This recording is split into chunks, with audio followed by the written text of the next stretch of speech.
يعني بجد بعمل كده اهو واقول what the hell.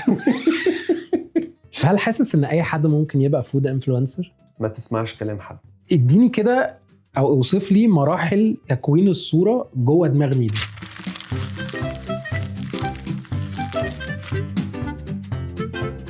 اهلا بيكم في حلقة جديدة من بودكاست منتهي الصلاحية. النهارده معايا بقى one of my best friends، حد كده انا بتفائل بوجوده في اي حاجة. معايا صديقي ميدو برسو. اهلا. عامل ايه يا ميدو؟ ايه الاخبار؟ كله حلو، انت ايه الاخبار؟ يعني انا متشرف ان انا معاك في محل البقاله بتاعك. صح، ايه رايك؟ تحفه صح. جميل. عايز ربع رومي وانت ماشي.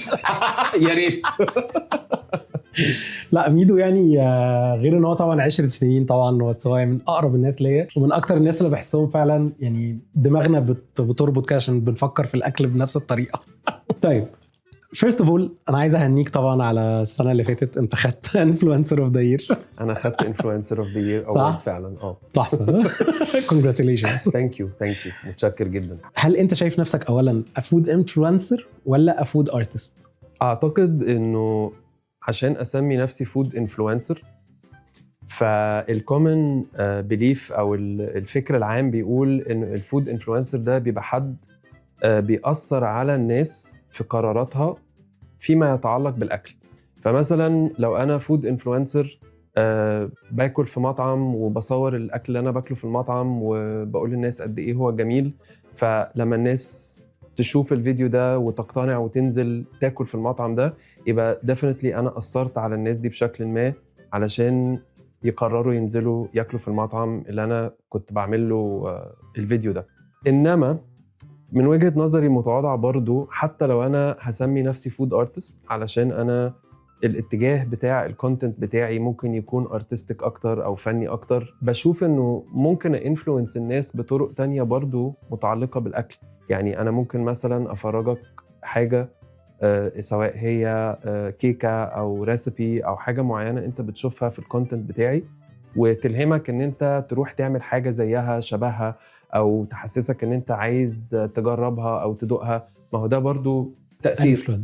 فالترمز بتاعت فود انفلونسر وفود ارتست ووات از ان انفلونسر او ازاي الانفلونسر بيأثر على الناس، ده اعتقد ان هو بحر واسع يعني ممكن نلعب فيه كتير. بس انا ما اقدرش اقول على نفسي انفلونسر، يعني دي حاجه تايتل ما بحسش ان انا اقدر اديه لنفسي. الناس ممكن تديهوني لو هي حاسه ان انا اثرت عليها بشكل او باخر، ماشي، يقولوا لي ميدو you influenced me ان انا اجرب كذا او you influenced me ان انا اعمل كذا او ادوق كذا. انما ان انا اقول على نفسي انفلونسر بحس ان فيها شويه نوع من الغرور مش مبرر يعني. طيب هل حاسس ان اي حد ممكن يبقى فود انفلونسر؟ طبعا اي حد بيصور الفطار بتاعه بالموبايل بقى انفلونسر. interesting perspective بصراحة. أنا بصراحة أنا عندي يعني وجهة نظر مختلفة شوية. أنا بحس إن to influence لازم يبقى عندك الحاجة اللي أنت شايف إن هي فعلا هتأثر في طريقة نظر الناس للحاجة دي. يعني بمعنى مثلا لو أنا هبوست زي ما أنت بتقول فطاري الصبح، فلازم أأثر عليك أو أأثر عليك بطريقة إن أنت لا تبص للفطار اللي أنا عامله بشكل مختلف فتبتدي تغير من شكل الفطار بتاعك. فاهم قصدي؟ لكن مثلا ما ينفعش ان انا ابقى ببوست about the randoms او الحاجات العاديه جدا في حياتي، زي مثلا ان انا رحت كلت برجر واعتبر ده انفلونس قد ما هو زي ما بيقولوا دلوقتي فود بلوجينج او فود فلوجينج. فاهم قصدي؟ يعني بحس to be an influencer ده معناه ان انت لازم تكسر الباترن بتاعت حد عشان خاطر هو يحس فعلا ان لازم يبقى فيه innovation في حتة. بالظبط. انا معاك في الحتة دي لان فعلا يعني لو انت ما اضفتش حاجة جديدة يبقى الانفلونس اللي انت جبته ممكن يكون انفلونس ضعيف جدا. لكن لو فعلا انت اضفت حاجة جديدة سواء كانت معلومة او فكرة او ايا كان، لكن طول ما في innovation وابتكار في اللي انت بتعمله اعتقد ان هو ده الانفلونس الحقيقي زي ما انت بتقول. يعني عشان دايما بيحصل فيه ميكس اب كده بين، عشان بحس الثلاثه دول مختلفين جدا، بين الفود ارتست والفود انفلونسر والفود بلوجر. الثلاثه مختلفين لان الثلاثه كل واحد بيقدم حاجه مختلفه عن التاني، فما ينفعش ان انا اجمعهم كلهم تحت مسمى واحد، او ان هو مثلا بلوجينج او انفلونسر او لا، يعني هو الوضع بتاعهم مختلف تماما. بالظبط. كل واحد بيقدم حاجه، كل واحد بيفيد الاف ان بي سين بطريقه مختلفه. يعني الثلاثه مفيدين والثلاثه موجودين على ارض الواقع، بس مستحيل تلاقي الثلاثه موجودين في شخص واحد. بالظبط. انا يعني شايف انه نرجع نقول المسميات بتاعت انا فود بلوجر ولا انا فود انفلونسر ولا انا بعمل ايه بالظبط، ده بيرجع للجمهور. يعني انا النهارده مقتنع بالمحتوى اللي انا بعمله، سواء انا بصور الاكل او انا بعمل فلوجينج في مطاعم او بقدم حتى ريسيبيز جديده للناس. لو انا فعلا بأثر على الناس بشكل ايجابي، ان هم بدفعهم ان هم يعملوا حاجه او يتحركوا في اتجاه معين، فده definitely بيقال عليه influence بشكل او باخر. حتى لو انا مايكرو انفلونسر، انا ممكن يكون عندي 2000 فولوور بس، لكن ال 2000 فولوور فعلا بيسمعوني ومقتنعين بكلامي، ولما بقول لهم يجربوا حاجه فعلا بيجربوها. فالانفلونس برضو مش بعدد الفولورز او بكبر الجمهور. ده حقيقي. بس حته بقى فود ارتست دي فيها كلام كتير برضو، لانه I think انه معظم الشيفs اللي بيقدموا حاجه يعني بتهدف ان هي تكون ميشلان ستار كواليتي، بيبقوا كلهم فنانين، وفعلا بيبذلوا مجهود جامد جدا في الريسيرش اللي بيعملوه، وازاي يقدروا يدمجوا أطعمة معينة مع بعض ويطلعوا منها حاجات جديدة وأشكال وألوان جديدة. أنت بالنسبة لي من الفود أرتستس الجامدين يعني، فأنت أكيد فاهم يعني. إنما بجد حقيقي ثانك يو الله. بس أنا بحس إنه برضو كتير من شغلي أنا شخصياً بيبقى فيه عناصر بره الأكل، بره الطبق. يعني أنا ممكن أبني سيت صغير يديك الإحساس إن أنت في ميديفال فرانس أو في حتة في ألمانيا في وقت غير الوقت بتاعنا حتى. فده كله بيبقى ستايلينج للسين برضو اللي تلائم البرودكت أو الطبق اللي أنا بصوره. فدي حاجة بحب دايما أعملها كتويست عندي في الكونتنت بتاعي، علشان بحس إن أنت بسهولة جدا تقدر تإيفوك أو تحرك أحاسيس وإيموشنز عند الناس بشكل ما. حد بقى ممكن يكون جات له ذكريات إن هو كان بياكل الأكلة دي وهو صغير، وفعلا أكون حاطط له السين بتاع الزمن اللي هو كان بياكل فيه الأكلة دي. كل دي حاجات بتأثر عاطفيا على اللي بيتفرج عليها، و I think إن دي حاجة برضو مهمة جدا في شغلي أنا personally يعني. لا you go to the extreme يعني. لا يعني أنا فاكر في مرة أنت كنت بتدور على أرنب اسكتلندي. صح، عشان دي حقيقة سين معين، عشان احنا الأرانب عندنا في مصر كلهم عينيهم حمراء. أيوة صح. كنت كان وقت الإيستر كنت عايز أصور أرنب مع زي نست أو عشة بتاعت عصافير يعني فيها بيض. فالصورة دي كانت حاجة في عقلي، في بالي، في خيالي عايز أصورها، وكنت عايز أجيب أرنب حقيقي علشان أصوره، لأنه وقتها كان لسه ال AI ما وصلش للحتة دي يعني. وقعدت أدور على أرانب كتير جدا عند الفرارجي وكل ده، ولقيتهم الأرانب اللي احنا بنذبحها وبناكلها بتبقى اللي هي الألباينو، اللي هي بتبقى بيضة خالص وعينيها حمراء. دي بتبقى مجردة من أي بيجمنتيشن أو تلون في الفرو بتاعها أو في عينيها أو في أي حاجة، وبتبقى مخصصة للأكل.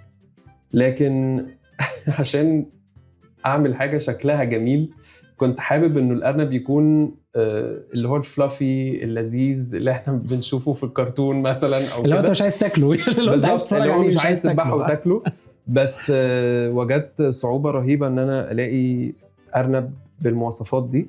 فدخلت دورت على الانترنت، على جوجل وعلى جوجل مابس، وقعدت اتكلمت مع ناس كتير تتتبع الارنب. بالظبط. وفي الاخر لقيت فعلا واحد عنده بطارية ارانب مستوردة، بيجيب الارانب دي من بره وهو بيهجنها هنا اهو، وشكلها جميل جدا. فقلت له بعد اذنك انا محتاجه اجر منك ارنبين علشان اصورهم.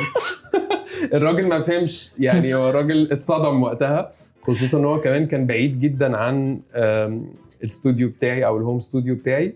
والراجل فعلا كتر الف خيره يعني، هو سافر ساعة ونص علشان يجيب لي الارانب دي، وصورناها في الاخر، والصورة طلعت بالنسبة لي انا كانت حلوة جدا يعني، فاتبسطت. لا انت عندك صور كتير بصراحة خطيرة، فانا عايز اسألك بقى بتستلهم منين، او يعني بيجي لك الايحاء منين كده ان انت مثلا تعمل باي فيها بق بسنان مش عارف بجد.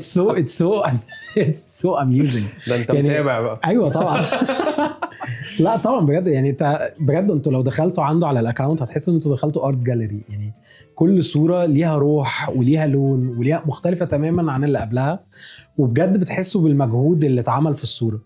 فانت بقى يعني اديني كده او اوصف لي مراحل تكوين الصورة جوه دماغ ميدو. اوكي، اول حاجة بتحصل ان انا بيجيلي some kind of الهام. الانسبيريشن دي ممكن تيجي من اي حاجة، ممكن تيجي من فيلم اتفرجت عليه، ممكن تيجي من اغنية سمعتها، ممكن تيجي من صورة شفتها برضو على اكاونت حد تاني، او اكلة معينة اكلتها في حتة فكرتني بحاجة.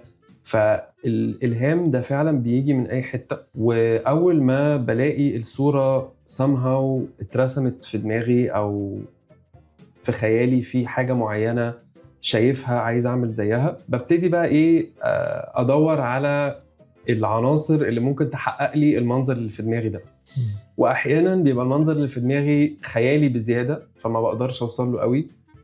معظم الشغل بتاعي ومعظم الصور بتاعتي والفيديوز بتاعتي انا بعد ما بتفرج عليها حتى بحس انه ممكن اكون ما وصلتش للاخر قوي، او ما وصلتش بالظبط اللي انا عايز اعمله، لكن بحاول اقرب بقدر الامكان. لان انا بعد ما بشوف الفكرة في دماغي ببتدي انزل ادور على البروبس كلها اللي هتخش في الفريم او في الصورة او في الفيديو اللي انا هعمله، من الطباق للباك دروبس للأقمشة اللي هتتحط حوالين الحاجة، المكونات نفسها.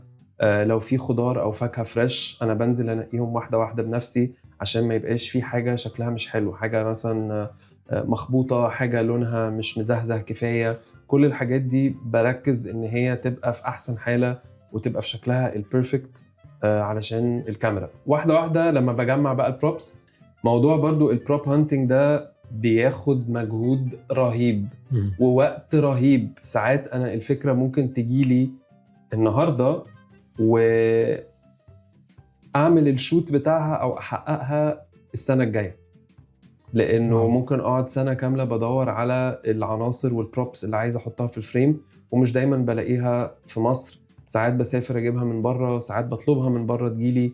فحقيقي يعني موضوع البروب هانتنج ده بيبقى من اكتر الحاجات اللي ممتعة، بس بتاخد وقت جامد جدا. بعد كده بقى ببتدي اخطط، لو فيديو مثلا ببتدي اخطط الشوتس بتاعتي هتبقى عاملة ازاي، ايه اللي هصوره واسع، ايه اللي هصوره ضيق، اللقطة كلها، كل لقطة هيحصل فيها ايه، الحاجة اللي هتكون فيها صوص بتدلق او حاجة بتتقطع، كل ده بيبقى مترتب في شوت ليست الأول، وببتدي بقى أنفذ وأتوكل على الله. ويطلع زي ما يطلع في الآخر. لا هي بتطلع بيرفكت انا متأكد يعني. أشكرك. طيب عايز أسألك سؤال تاني. as a food artist بقى، في مقولة أنا بحس إن هي حقيقية نوعا ما يعني، أنا معتقد فيها، أنا مش عارف هي مقولة موجودة ولا لأ، بس أنا معتقد فيها يعني، إن the first enemy of an artist is himself. يعني عدو الفنان الأول هو نفسه. دي حقيقة. ليه بقى؟ يعني أنا يعني مثلا أنا شخص شوية في الشغل perfectionist، فالحاجة لما بتبقى لأ بتبقى لأ، وأنا عارف ومتأكد إن أنا ياما كسرت طباق في الهواء وفي الحيطة. ده بجد حصل حقيقي يعني. حصل معايا برضه بسبب إن حاجة شكلها كان مش راكب. أيوة لا دي حقيقة. بتحصل معاك حاجات زي كده؟ بتتعامل طبعا مع الموضوع ده إزاي طيب؟ طيب أنا هقول لك على حاجة. أنا في ريسيبيز فاكر وصور فاكر إن أنا صورتها مثلا النهاردة، وصحيت بكرة الصبح اتفرجت على اللي أنا صورته وما كانش عاجبني خالص. فبعيده من أول وجديد. ببتدي أسيت اب من أول وجديد، وابتدي أطبخ من أول وجديد، وابتدي أركز إن أنا أعمل كل حاجة صح، وكل الغلطات اللي غلطتها ما أعملهاش تاني، وكل ده من أول وجديد. فبعد تاني وتالت مرة بتمر بالموضوع ده بتكون اكيد تعبت، بيبقى حصل شويه من الفرستريشن او المضايقه لان انت مش عارف توصل للي انت عايزه بالظبط. ومن السهل جدا ان انت تبتدي غصب عنك من غير ما تاخد بالك تخرب في الفيجن بتاعتك والصوره اللي انت بتحاول تحققها. لانه احيانا كتير بلاقي ان انا بعد ما عدت التصوير مرتين وثلاثه واربعه، هو احلى حاجه صورتها كانت اول مره، كانت اول واحده. فطبيعي ان احنا بنبقى كريتيكال شويه على نفسنا وهارش شويه في قراراتنا على نفسنا وحكمنا على نفسنا، علشان احنا يعني بيرفكشنست، عايزين نطلع الحاجه باحسن صوره. فطبيعي ان انا اجي النهارده الاقي نفسي لا ايه ده انا مثلا الشوكليت صوص وانا بدلقها مثلا على الكيك طرطشت بره الطبق او طرطشت حته على الطبق ما كنتش عايزه تظهر، فهمسح الطبق وهعيد تاني. لكن بلاقي ان انا الشوكليت صوص لما دلقتها اول مره هي دي كانت احلى شوت اخدته فعلا. فبالتالي بحس ان انا يعني ساعات you have to برضو decide when is enough، وامتى توقف، امتى توقف ان انت تقعد تحكم على نفسك الحاجه دي هتقدر تحسن وتطور فيها ولا لا.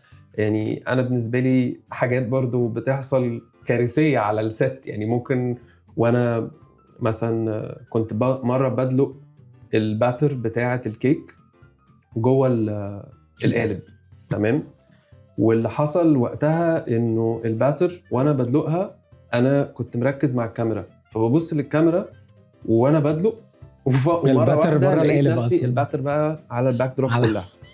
ففي الحاله دي خلاص انت يعني بالظبط انتهى الموضوع، جيم اوفر، اقفل الكاميرا، ولو عايز تبيع الكاميرا بيعها واقفل الاستوديو خلاص، يعني انتهى الموضوع.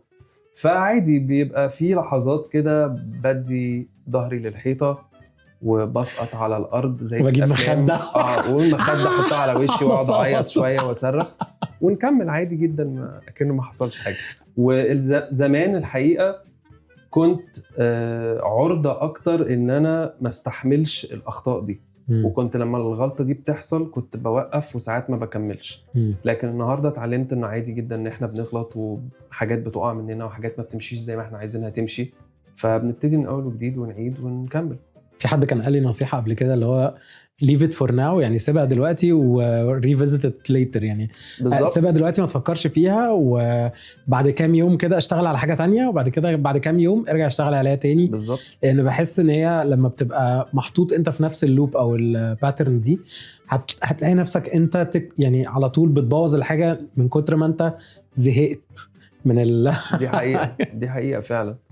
وفي مقولة برضو كان قالها لي ماي بيست فريند الله يرحمه، ان هو كان برضو بيقول لي في نقطة مهمة جدا لأي ارتست بيعمل أي شغل اسمها kill your babies. انت لازم تتعلم امتى حتى لو انت عملت عمل انت فخور بيه بس شايف ان هو في اخطاء او في حاجات مش حلوة مش جاهز ان هو يبقى published، لازم تموته ولازم تخفيه ولازم تداويه وما يجراش حاجة ان انت تعمل بروجكت تاني خالص بعديه.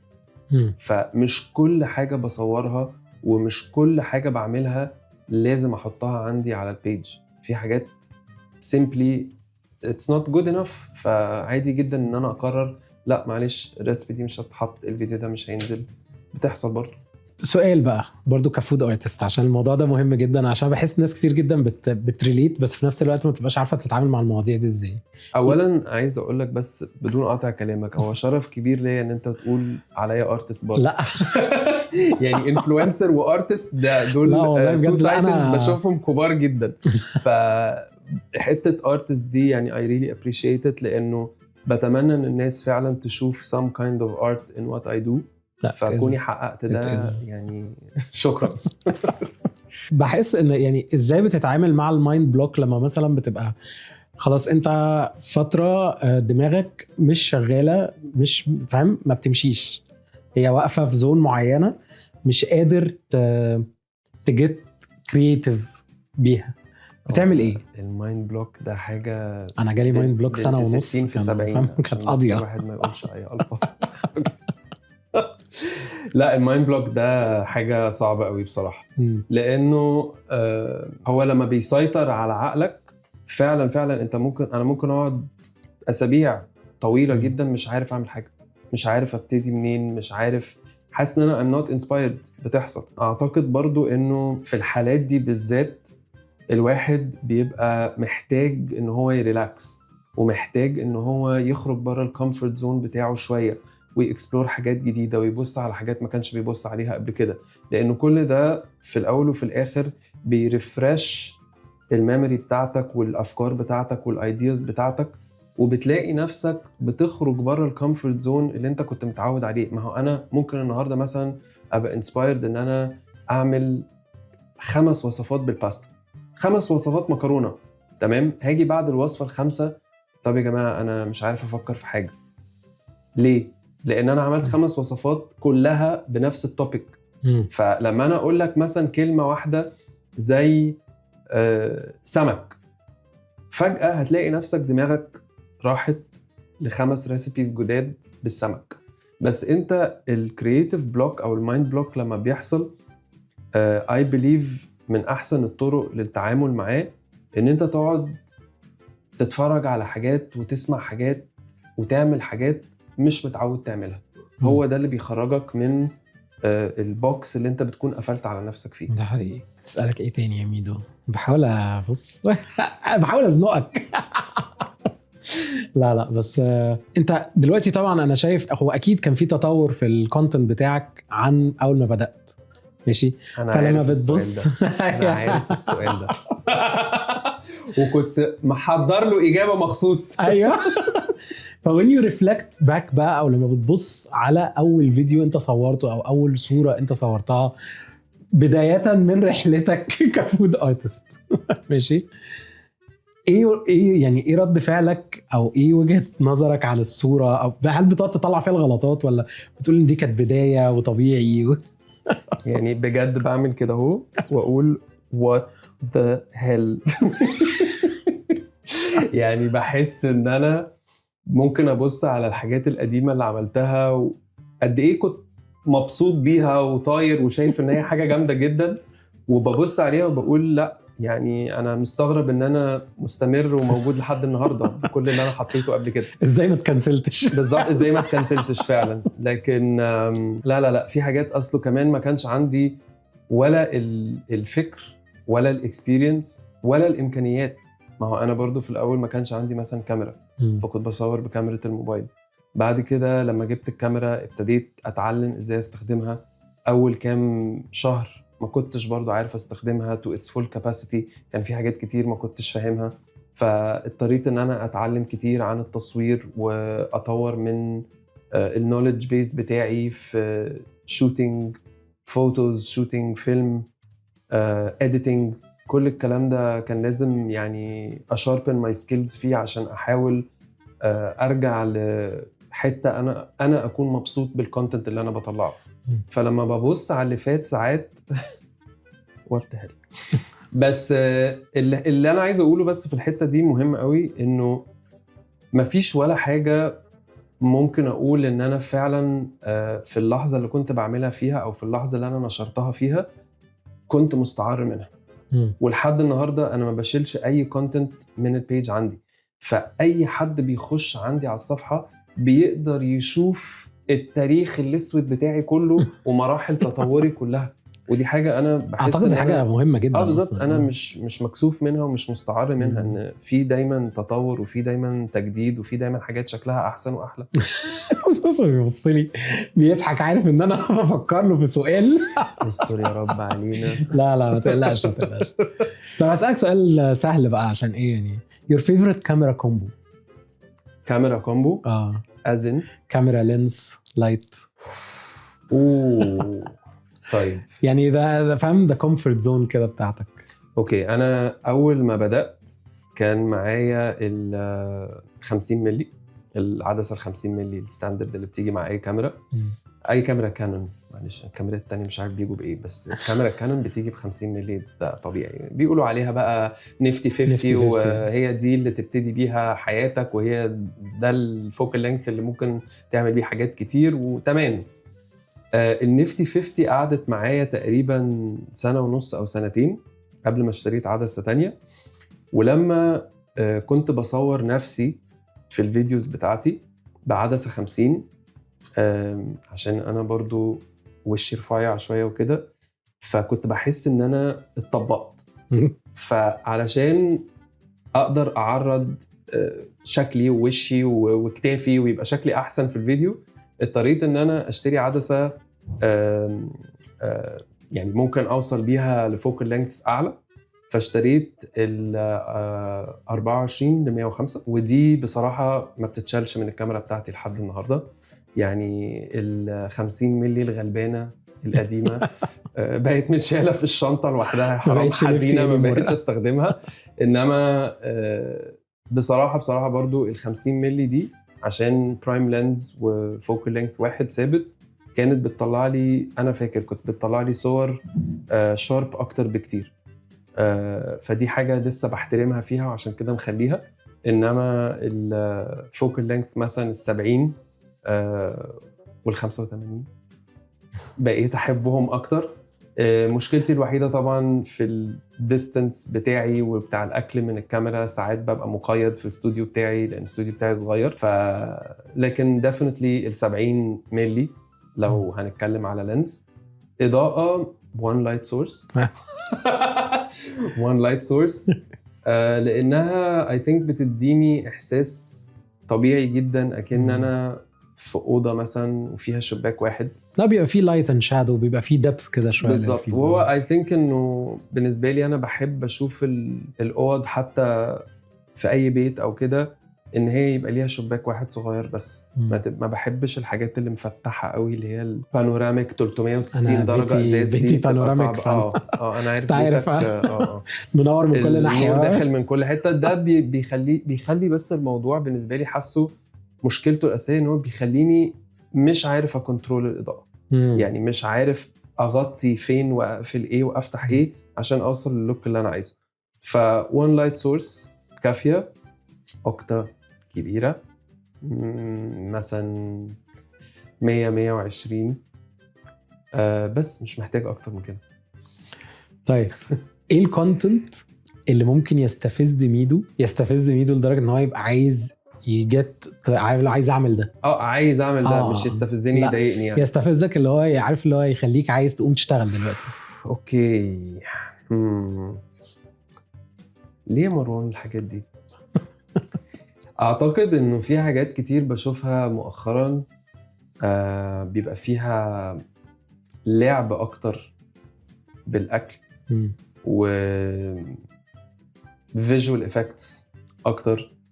ال AI برضو يعني مش عايز أقول ربنا يخليه لنا عشان مش بحبه قوي، أنت عارف إن أنا مش بحبه قوي، بس هو يعني بيقدر يعمل حاجات النهاردة بتخلينا فعلا ممكن نقف نتنح قدام الفيديو من جماله، من الإفكتس اللي اتعملت وقد إيه الموضوع ممكن يبقى كرياتيف وياخدك في حتة تانية خالص.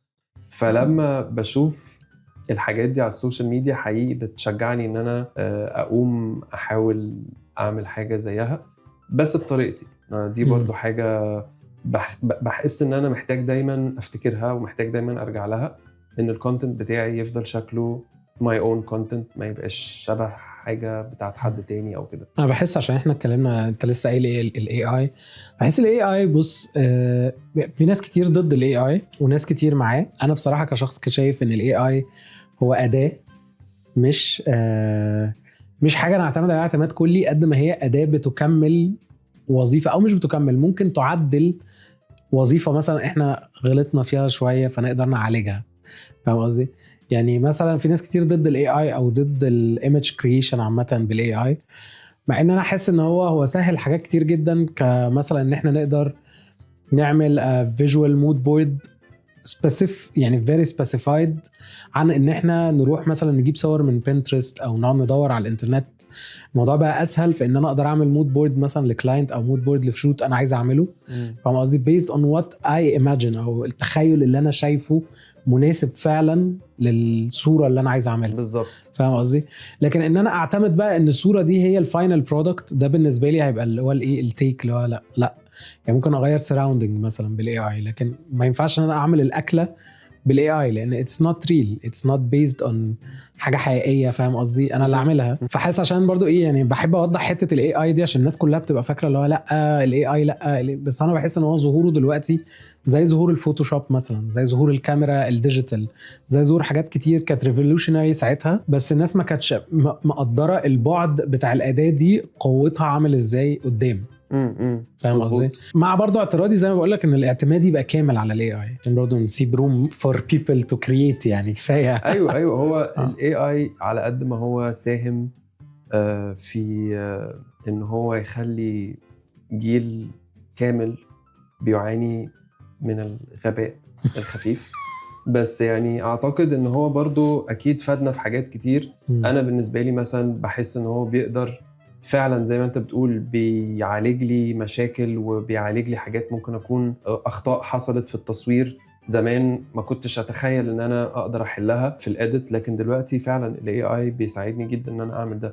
فلا انا مش ضده خالص وشايف ان هو اداة زي ما انت بتقول، بس مشكلتي الاساسيه معاه انه زي ما انت بتقول لو انا هكريت حاجه فروم سكراتش بيبقى لازم يبقى عندي شويه ريسبونسبيلتي في الحاجه اللي انا بعمل لها كرييشن دي، لانه ممكن النهارده حد يبقى فنان جدا وذوقه حلو جدا يطلع حاجه بالاي اي مبهره، ودي يعني يبقى عليها تاثير كويس على الناس، ويعني زي ما يكون في كده ارتقاء بالذوق العام بسبب العمل اللي هو عمله. لكن في اوقات تانية ممكن حد برضو ما عندوش الحس ده قوي يبروديوس حاجه او ينتج حاجه شكلا ممكن تكون مش احلى حاجه، لكن بتنزل برضو بتتجت ببلش على السوشيال ميديا وساعات بتجو فايرل، وده خلى الكومبيتيشن على السوشيال ميديا وعلى الفيد اللي الناس بتشوفه عالي جدا. يعني انا لازم ابروديوس حاجه دايما ملفتة جدا للنظر وتجراب الاتنشن بتاعك بسرعة وكل الحاجات دي علشان اقدر اخليك تفضل تتفرج على الكونتنت بتاعي. في نقطة حلوة بقى انت قلتها برضو على ليه ما اعملش الطبخة كلها بالاي اي وخلاص ورايح دماغي، لانه it's not real، صح؟ طيب لو انا كلمتك على الفرق بين الكوميرشال فود فوتوغرافي والاديتوريال او الارتستيك فود فوتوغرافي، هقول لك انه انا بشوف برضو ساعات الكوميرشال فود فوتوغرافي بتاعت الادفيرتايزنج وبتاعت الاعلانات والحاجات دي ممكن ما تبقاش فود فوتوغرافي اصلا، لانه في الاول وفي الاخر انت بتستخدم قطع وحاجات في الاكل ممكن ما تكونش حقيقيه، ممكن تبقى مرشوشه دوكو، ممكن تبقى مدهونه زيت عربيات وكل الحاجات اللي بنسمع عنها دي. فساعتها is it really food photography ولا هي انت ممكن تسميها مثلا ستيل لايف فوتوغرافي اكنك بتصور فازه؟ ما هو الفازه دي حاجه مش هتاكلها. I think food اساسا انا بعتقد ان food photography is part of still life photography. يعني انا هو جزء بتندرج تحته اكيد برانش من ستيل لايف لان مفيش حركه بالظبط، مفيش انت بتصور روح لحاجه ما فيهاش روح بالظبط. فاهم قصدي؟ بس هتاكلها في الاخر؟ هو لا. ده السؤال. لا بالظبط. فانا بحس انه كلمه فود فوتوغرافي لازم يبقى فود لازم يبقى حاجه هتاكلها او حاجه بتتاكل في الاخر. ايوه. فلو انت اديتني حاجه شكلا امبرسيف جدا وخطيره وبتلمع وشكلها جامد لكن في الاخر مش هتتاكل، ماشي اوكي، انا كمنتج اعلانات حققت الهدف وحققت حاجه شكلها تحفه. انما انا دايما بيبقى عندي الاعتراض ده او الفكر ده is it can we call it او هل نقدر نسميها فود فوتوغرافي بس. طيب هنخرج بقى من ميدو ذا فود ارتست وندخل شويه في ميدو ذا انفلونسر ذا فود انفلونسر. بس بقى في تريك، عايزين نبدل البورنيطه. ايوه بس في تريك عايزك تتخيل نفسك از فود انفلونسر سنه 1995 مثلا. اوه واو، ما كنتش لسه اتولدت. سنه 1995. ومثلا لو عايزك تبيع لي ايوه انفلونسي كده ماشي، عايزك تبيع لي منتج. ده قبل الانترنت؟ اوكي. ما قبل الانترنت. ما قبل الانترنت. كان في انفلونسرز على فكره بس كان اسمهم جورناليست زمان.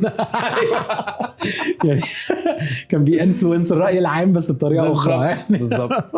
فلو انت مثلا هتبيع لي منتج let's say حاجه كانت جديده سنه 1995 which is مثلا ممكن نقول مش فاكر، ما كنتش لسه اتولدت.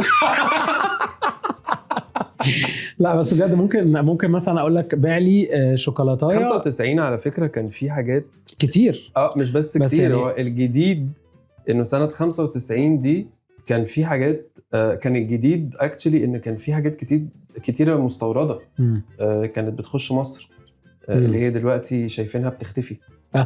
بالظبط. طب لا اصل انت في حاجه ده اللي بصراحه خلاني اسالك السؤال ده. انت عامل سلسله كده ماشي، او في كام فيديو انت عملتهم اختراعات انت بتعملها من الكشك، صح؟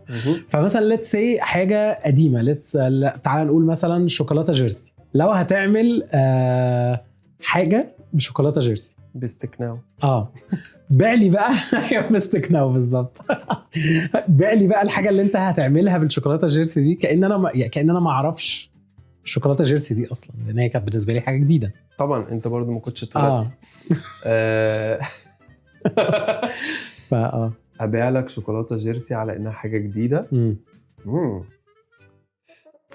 كنت هعملها ازاي طيب؟ فعلا ما افكر بقى، كنت هنشر حتى الحاجه اللي هعملها دي فين؟ اعلان بقى في الجورنال مثلا او في مجله ميكي عشان التارجت اودينس.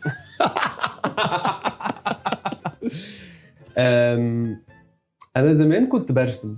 اوكي، يعني 95 دي انا كنت برسم. هو انا ممكن اقول معلومه مش عارف اقولها ولا لا؟ اتفضل. ميدو اصلا كرتونست، مش انتوا عارفين يعني. ميدو دارس حقيقة. علم الكرتون وكيف تصنع الكرتون بالظبط. فالرسم ده بالنسبه له حاجه يعني كلنا بنرسم، هو بيرسم كرتون. كنت برسم فريمات. كنت هترسم، قول لي بقى. لا انا كنت هرسم حاجه غالبا لانه اعتقد سنه 95 الحاجه اللي كنت بقدر اشد بيها الناس او الهم بيها حد او يبقى عندي جمهور ليها، او الناس كانت بتبقى مشتاقه ان هي متشوقه ان هي تشوفها من شغلي، كان رسمي. فكنت غالبا هرسم حاجه، هرسم الشوكليت بار بتاع جيرسي مثلا مقطومه كده نصين وخارج منها بقى كوكونات نخل. بالظبط، او حاجه يعني حاجه تليق مع الفكر اللي انا دايما بفكر فيه. بالظبط.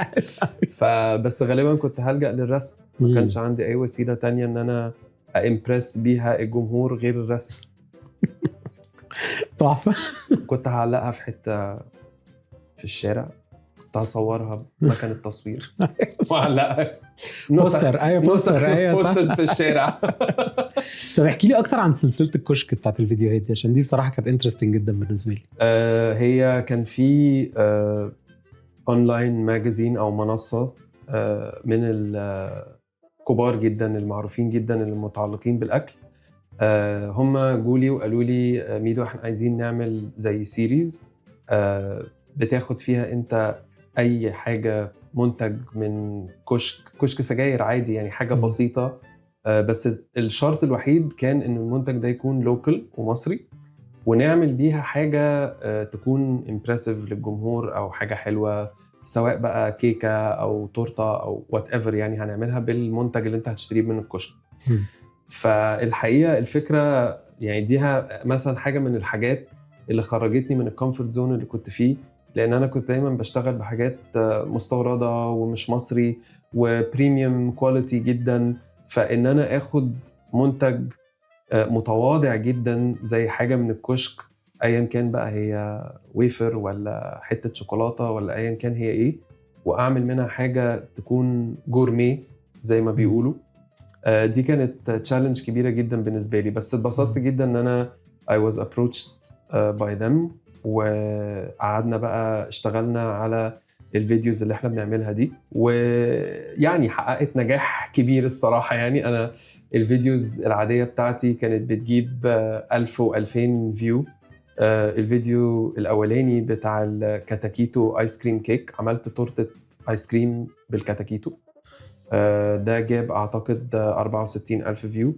فطبعا اضعاف اللي انا كنت بشوفه قبل كده في الريتش بتاعي. وانا يعني I'm very happy ان انا اكمل البروجكت ده معاهم. بصراحه احنا هنعمل سيزونز تانية جايه ان شاء الله.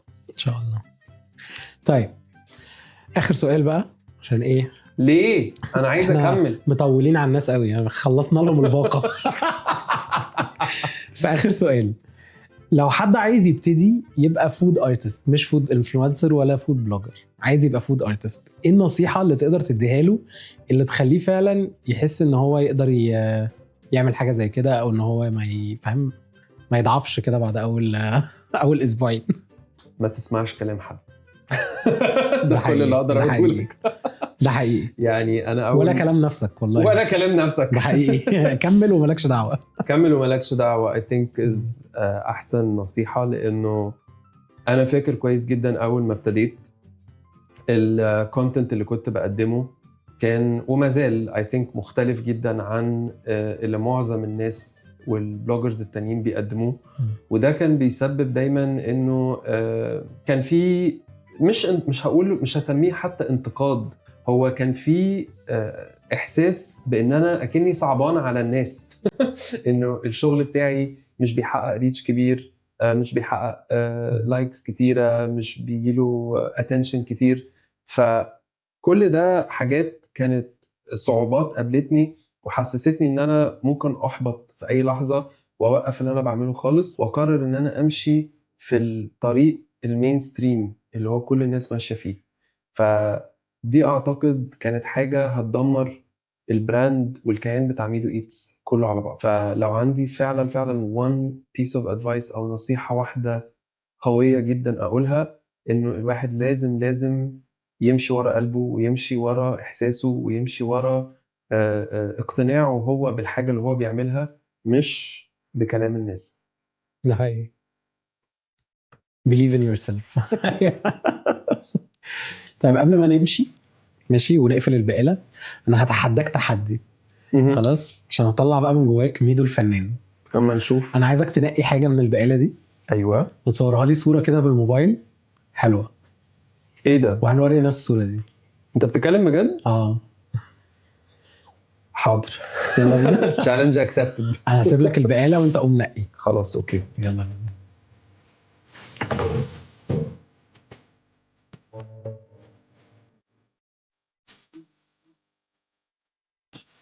ماشي كلنا.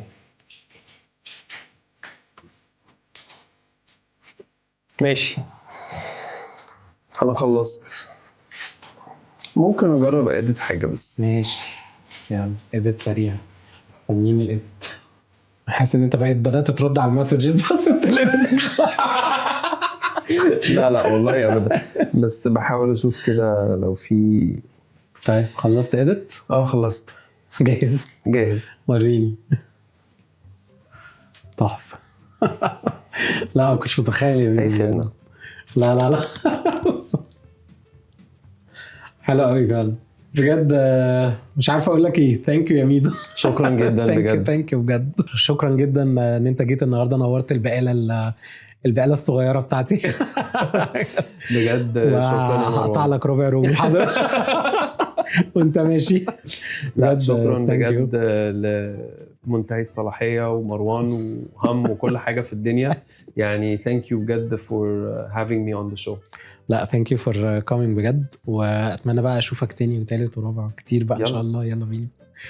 ثانك يو سو ماتش ان انتوا اتفرجتوا على الحلقه، اتمنى تكون عجبتكم، وباي باي.